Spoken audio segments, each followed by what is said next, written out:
Advancing into Latin America encroaches on America's backyard. Being geographically close to the United States, Latin America has historically been within America's sphere of influence. Although there were a number of socialist regimes that appeared in Latin America when the tide of communism swept over the world during the mid-20th century, external influences never posed a threat to America. After the collapse of the Soviet Union, the CCP began to target Latin America.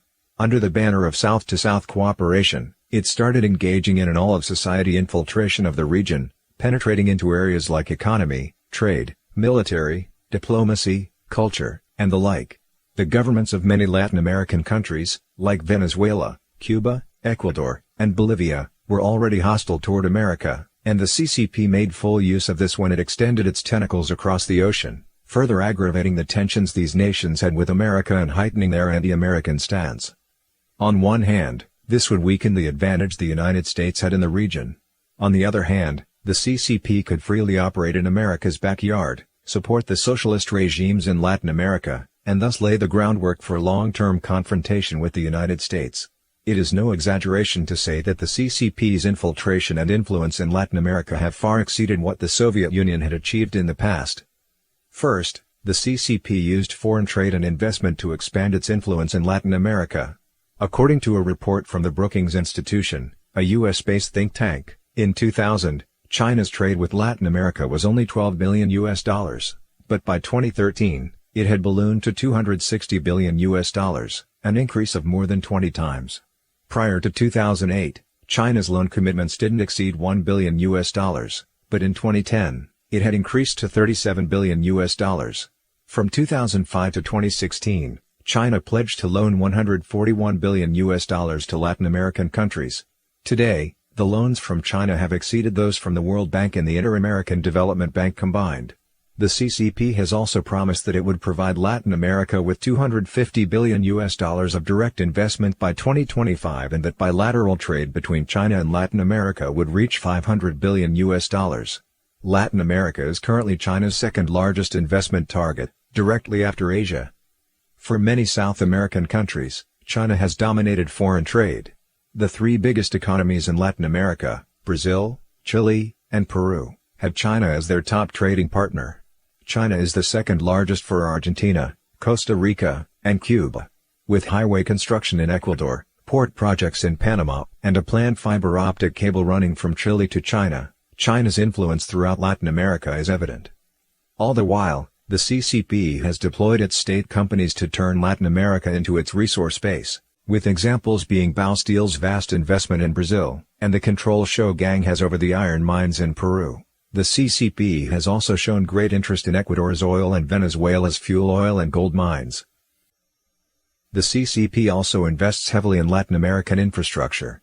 In Argentina, the CCP has promised to invest $25 million in ports that transport food, and to invest $250 million in highways linking Argentina to Chile. In the military domain, the CCP has been stepping up its infiltration of Latin America in both scope and depth.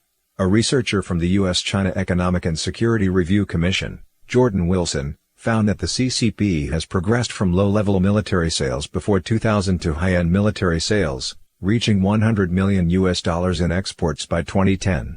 Especially after 2004, military exports from the CCP to Latin America have been increasing substantially.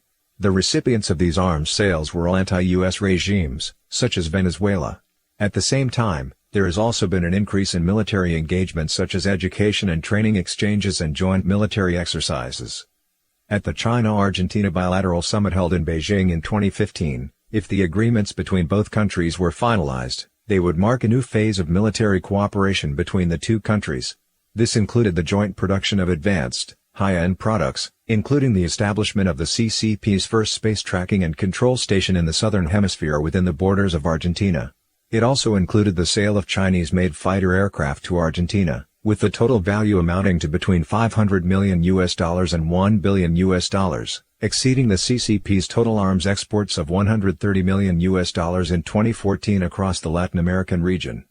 The CCP is rapidly developing ties with Latin America across diplomatic, economic, cultural, and military dimensions. In 2015, New requirements outlined in a defense white paper by the CCP specifically assign the PLA, the People's Liberation Army, the CCP's military, to actively participate in both regional and international security cooperation and effectively secure China's overseas interests.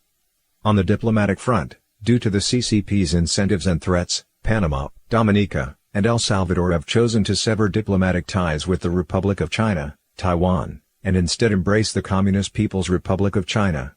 In June 2017, Panama announced that it had established relations with the PRC and ceased diplomatic relations with Taiwan, which had lasted over a century. 3 years ago, the CCP started actively planning to invest in Panama's infrastructure, such as ports, railways, and highways, with the total amount of investment reaching TWD $760 billion, about $24 billion. China has already acquired control over both ends of the Panama Canal, which is of great international strategic importance. The CCP has also invested close to $30 billion in El Salvador's La Union port. In July 2018, the U.S. ambassador to El Salvador, Jean Manes, warned in El Salvador's El Diario de Hoy, newspaper of today, that Chinese investment in La Union had a military objective and deserved close attention. On the cultural front, the CCP has established 39 Confucius Institutes and 11 Confucius classrooms in Latin America and the Caribbean, with total enrollment exceeding 50,000. Confucius Institutes have been identified as institutions used by the CCP for spying, as well as transmitting party culture and the ideology of the CCP under the guise of traditional Chinese culture. The expansion and infiltration of the CCP regime in Latin America is a serious threat to the United States. By using access to the Chinese market, dependence on economic investment and military aid to sway the policies of Latin American governments, China is able to pull them into its own sphere of influence and pit them against the United States. The canals, ports, railways, and communications facilities the CCP builds are all important tools that will be used in the future for expanding and establishing its global hegemony.